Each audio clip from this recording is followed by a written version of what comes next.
Assalamualaikum warahmatullahi wabarakatuh. Selamat pagi anak. Semoga kalian dalam keadaan sehat selalu dan tetap semangat untuk belajar ya.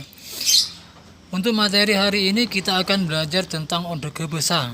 Ondege besar ya ibegi dadi telok. Besa ngoko utawa besa iya, besa ing kinten utawa besa tengahan. Sing nomor telok besa engki punten utawa besa tengki.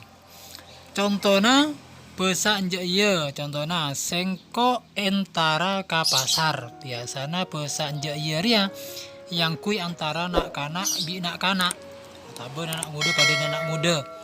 Si nomor 2 contoh engkin tena bula entara ka pasar. Biasanya besa engkin ria yang kui antara nak kanak muda dek ka situaan ya. Kakak na, kak mbak na, pokoknya kasih lebih tuan.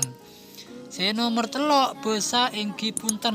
Contohnya boten kaula miosa ka pasar. Nah jelas engki punten.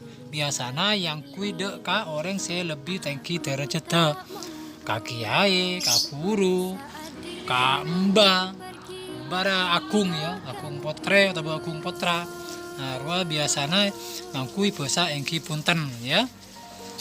Nah kalian bisa perhatikan yang di dalam tabel itu, di sana sudah ada contohnya besa ngoko, besa engkinten, besa engki punten.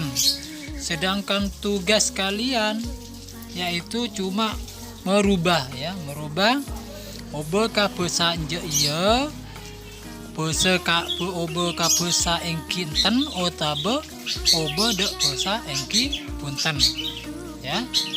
Selamat mengerjakan ya. Tetap semangat, jangan lupa jaga kesehatan ya. Assalamualaikum warahmatullahi wabarakatuh.